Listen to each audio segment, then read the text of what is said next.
we are all historical beings. We are here to make history. Everybody goes around saying, I'm here for a reason. God did not create me for anything, for nothing. And the only context that they understand that is that, oh, they are here for a reason to make money. Or a conquest. Yeah, imperialistic and capitalistic ideas. That's what they have. The major job of the elites and who are our oppressors is that they want to they rob you of that consciousness. From a young age, they make you feel you cannot change your situation, that this is the way things are, and your intelligence is graded by how you can make the best of this terrible situation. Not that your intelligence is how well you can change this situation generally for you, not only yourself but your class. We cannot think of individual freedoms or things that we can do vertically. We have to think horizontally. Not for the benefit of one person elevating among us, but things that are better that everybody in our class can, because we are educated by the elites.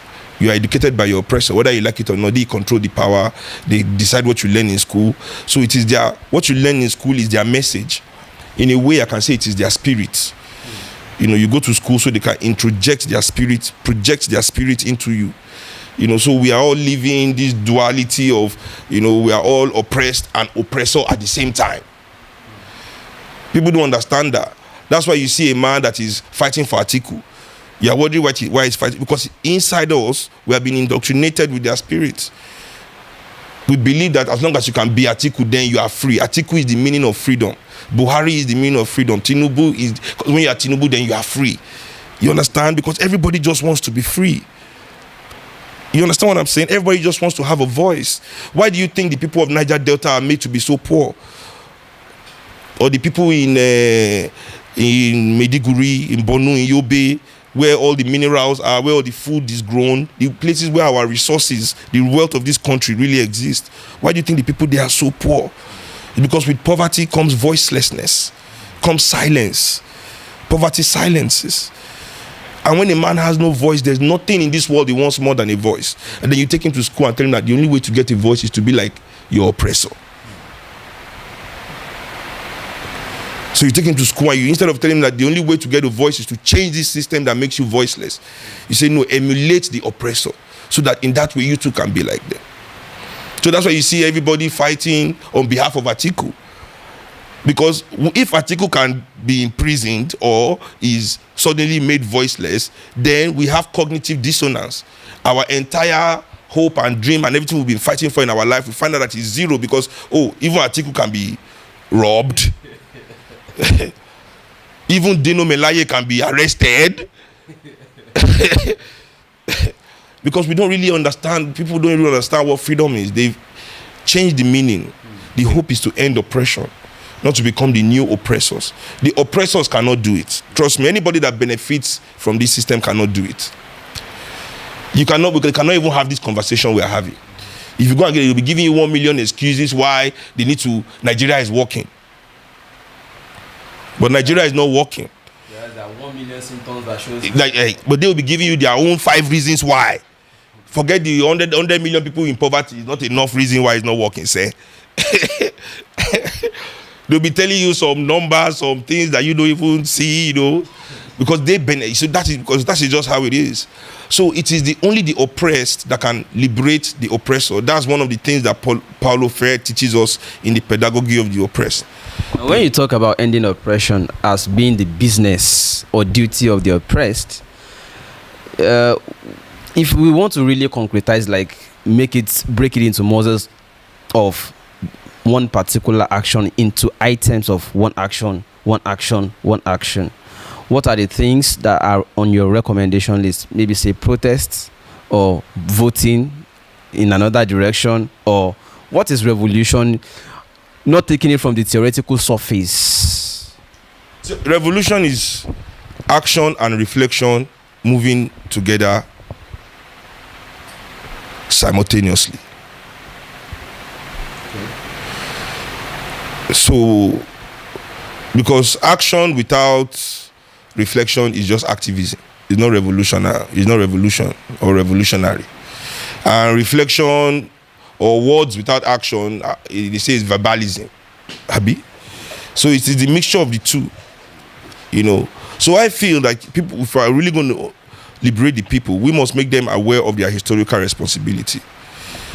We cannot think like the oppressor and say we want to do for, or we are trying to win the people over. These are oppressor statements. These are oppressor mentality and mindset. We as revolutionaries, we have to go among the people and work with the people and try as much as we can to develop a strategy with and among the people. Not thinking that we know something that they do not know. I think that is what is most important. Let us talk about recently, some people decided to start devising their own methods. For instance, if you look at the IPOB, they have decided to be going to wait abroad for any public official to embarrass them and send them back. How would you evaluate this kind of action? Would you appraise it? Would you applaud it? Or would you fault it? It is not in my place to do any of those three. But all I will say is that next time any group of Nigerians are planning to beat up any Nigerian politician, especially when I'm there. I'm in Europe. I was there at that time. I was in Europe then, and they don't let me know about it. I'll be very offended. That's the only thing I have to say about that, because I was there. I was in Europe. Is it not more hands that we need? The more hands, the merrier. Something like that is going to happen, and at least I didn't hear about it. To be present. To do what if you were present? More hands. I know Yoruba, we have an adage that says, the name we are going to give our child is always in our stomach. What I'm going to do there is not anybody's business, but it should be that you are there. It should not. It should be an open invite. As many Nigerians that can be there in the diaspora as possible should be made available. That's when it becomes really democratic. So Ekerimadu's meeting is not democratic. I feel it was democratic, but not democratic enough. Okay. Yes, because I feel there could have been more Nigerians there, for and against the beating. That's it. We have to be dialogical. I'm telling you, it is only oppressors that don't want to have opponents or opposition or have countering ideas. No, let it be a big party. Some people will beat him, some people will free him, some people will beat him again, some people will. That's what happened now. Some people helped him to escape. It was not enough. Let us come to the FBI list. When you saw the list, I know you were not interested in ministerial list, but at least you must have seen the FBI list. I saw the news of the list. Okay. And this is also, I don't care about what list. I don't know anybody there. Okay. So what's my business? But there were many Nigerians there. So what does it portend? Okay. Dangote is a billionaire and is a Nigerian. How does that affect my life? Okay. Does it affect my life directly in any way? Can I go to him for money? Does he have any responsibility towards me personally? So why do I have a responsibility towards criminals? I don't understand how we think in Nigeria. If Otedola doesn't have any responsibility towards me, he doesn't have any reason to, out of the money he has made from our commonwealth, to invest in the well-being of my children and his own children and the future of Nigeria. He has no responsibility. But suddenly somebody steals abroad, then we all have responsibility of the... where is this thinking coming from? The thinking is... Okay, let's even now agree that this is how people think, that this is not some kind of madness, complete madness.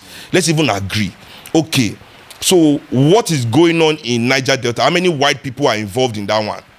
The complete destruction of the ecosystem and our environment, the 24-hour gas flaring by international, multinational corporations filled with the most educated white people.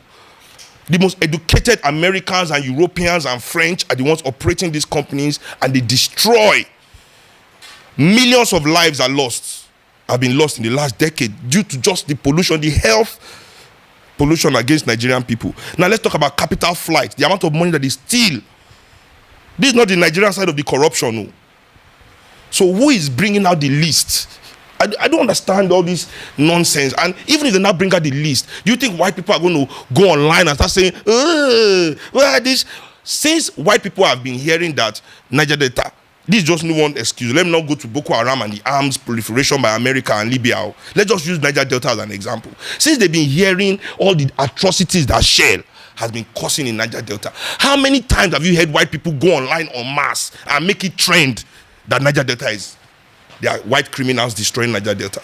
Has it ever been a trending issue from the white Twitter or Instagram community about the criminality happening in West Africa in the hands of the best of their society? Now, if you tell me that Wole Soyinka was caught for fraud in America, now I'm interested. Because now that is how you relate yourself. Any group that wants to progress or prosper in this system, you must attach yourself to your best. It is only the things that the best of you are doing that you will recognize.